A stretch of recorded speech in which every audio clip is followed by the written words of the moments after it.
శ్రీ మహాగణాధిపతయ నమః. మన గత వీడియోస్లో శని వక్ర ప్రభావం వల్ల ఒక 6 రాశుల వాళ్ళకి తీవ్రమైనటువంటి బాధలు వస్తాయని చెప్పాము.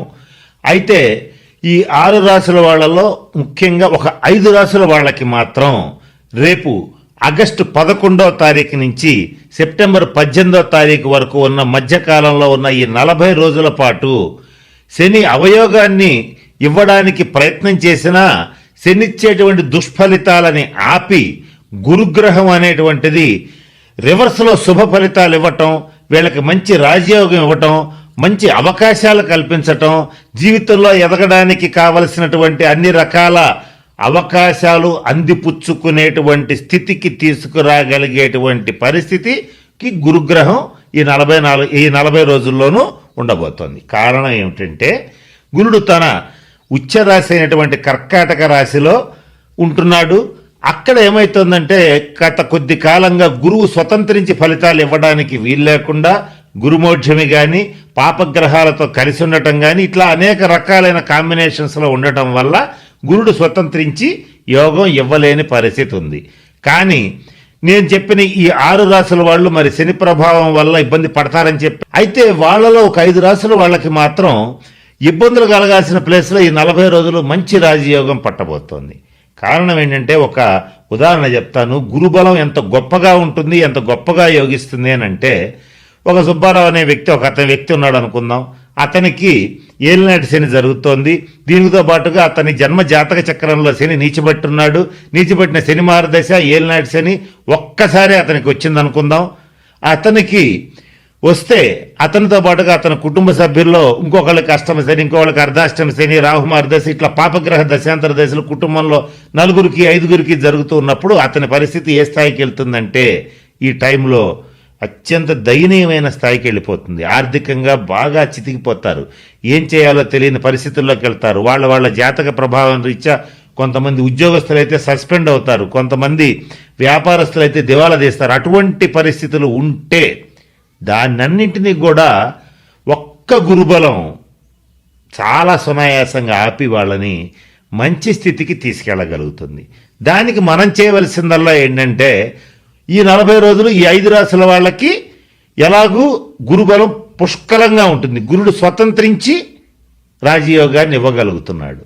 ఈ 40 రోజుల్ని సద్వినియోగం పెట్టుకోవాలి. Point number 1. పాయింట్ నెంబర్ 2 ఏంటంటే ఈ 40 రోజుల్లో గురుడు పరిపూర్తిగా రాజయోగం ఇవ్వడానికి, గురు బలం మరింత పెంచుకోవటానికి కొన్ని పరిహారాలు, కొన్ని ప్రక్రియలు చెప్తాను. అవి చేసుకుంటే ఈ 5 రాశుల వాళ్ళు ఈ 40 రోజుల్లో మీరు ఏదైనా పని చెయ్యాలి అని అనుకుని చేయకుండా ఆగిపోవటం, అలాగే ఎందుకులే ఈ టైం బాగాలేదు, ఈ టైం బాగోనప్పుడు నేను చేసి ఇబ్బందులు పడున్నాను, మళ్ళీ ఇంకో కొత్త ప్రయత్నం చేస్తే ఇబ్బంది పడతానని ఇట్లా భయపడేటువంటి వాళ్ళు, అలాగే కొత్త నిర్ణయాలు తీసుకోవాలనుకున్నప్పుడు ఇబ్బంది పడేటువంటి వాళ్ళు, వివాహ ప్రయత్నాలు చేస్తుంటే ఆటంకాలు వచ్చేటువంటి వాళ్ళు, ఇట్లాగా అంటే వ్యాపారాన్ని అభివృద్ధి చేయాలనుకుంటే లేనిపోయింది ఇక్కడ అనవసరంగా ఎక్కువగా డబ్బు పెడితే నష్టపోతాం, డబ్బులు కనుక తొందరగా తిరిగి రాకపోతే ఇబ్బందులు పడతాం అనుకునేటువంటి వాళ్ళు, అట్లాంటి వాళ్ళందరికీ కూడా ఈ 5 రాశుల వాళ్ళు ఇట్లాంటి సమస్యల్లో ఉన్న వాళ్ళు ఎవరైనా సరే ఈ 40 రోజులు కళ్ళు మూసుకుని ప్రయత్నం చేయవచ్చు. ఫస్ట్ విషయం.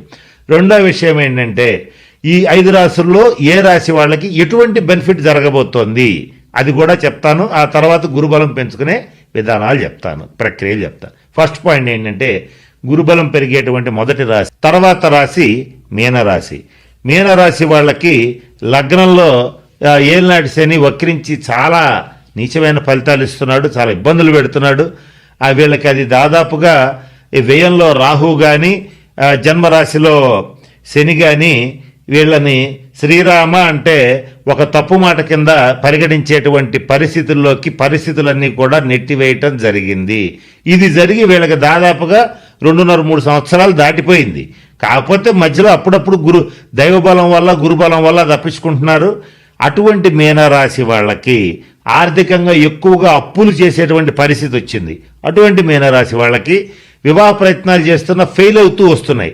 అటువంటి మీనరాశి వాళ్ళకి సంతాన ప్రయత్నాలు చేస్తున్నటువంటి వాళ్ళకి, అంటే సంతానం కోసం ప్రయత్నం చేసేటువంటి వాళ్ళకి, సంతాన పురోభివృద్ధి కోసం నిరంతరం కష్టపడుతున్న మీనరాశి వాళ్ళకి జస్ట్ శ్రమ మిగులుతోంది, ఏం ప్రయోజనం కనపట్ల. అటువంటి వాళ్ళందరికీ ముఖ్యంగా మీనరాశి వాళ్ళకి బ్రహ్మాండంగా ఈ 40 రోజుల పాటు సంతాన పురోభివృద్ధి, వైవాహిక యోగం అంటే వివాహ ప్రయత్నాలు సఫలీకృతం కావటం, అలాగే ఆర్థికంగా అప్పులు తీర్చుకోవటానికి కావలసినటువంటి సోర్సెస్ అన్నీ అందుబాటులోకి రావటం, అవమానాలు కాకుండా సన్మానాలు జరగటం.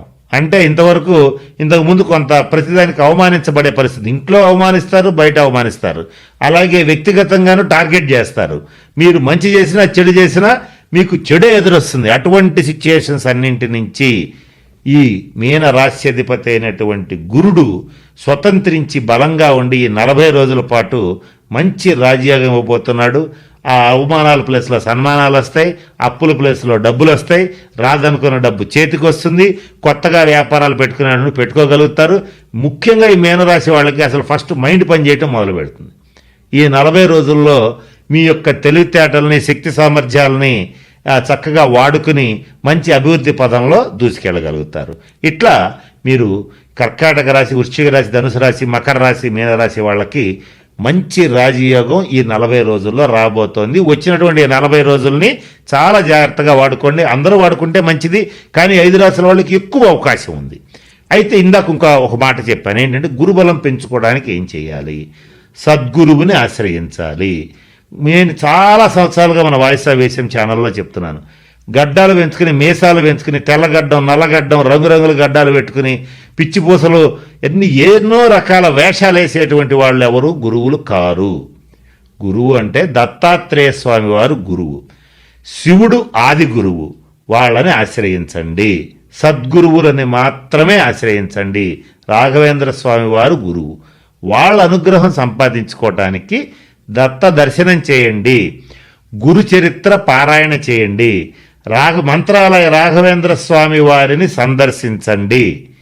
ఇట్లా మీరు చేసుకుంటే ఈ 40 డేస్ లోపల ఏ పని సంకల్పించుకున్నా 12 రాసుల వాళ్ళకి పూర్తయ్యే అవకాశాలు బాగుంటాయి. గురుడు బాగా ఉచ్చస్థితిలో ఉంటాడు. అలాగే ఈ 5 రాసుల వాళ్ళకైతే డెఫినెట్గా పూర్తవుతాయి.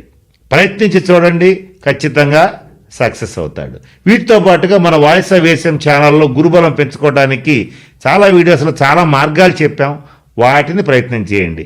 ఉదాహరణ చెప్పాలంటే ఒక పసుపు రంగు కర్చీఫ్ని దగ్గర పెట్టుకోవటం కానీ, పసుపు రంగు దుస్తులు ధరించటం కానీ, అలాగే శ్రీ వెంకటేశ్వర స్వామి వారికి కానీ, వైష్ణవ దేవాలయాల్లో కానీ మీరు పట్టు పైతాంబరాలు, పసుపు రంగు వస్త్రాలు సమర్పించటం కానీ, వీటిలో ఏది చేసినా సరే మీకు గురుబలం పెరుగుతుంది.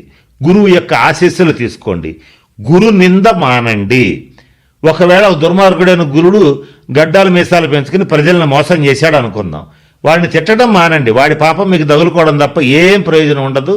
గురు నింద మానేయండి. వాడి సద్గురువో దుష్ట గురువో వాడిని తిట్టడం మానేయండి.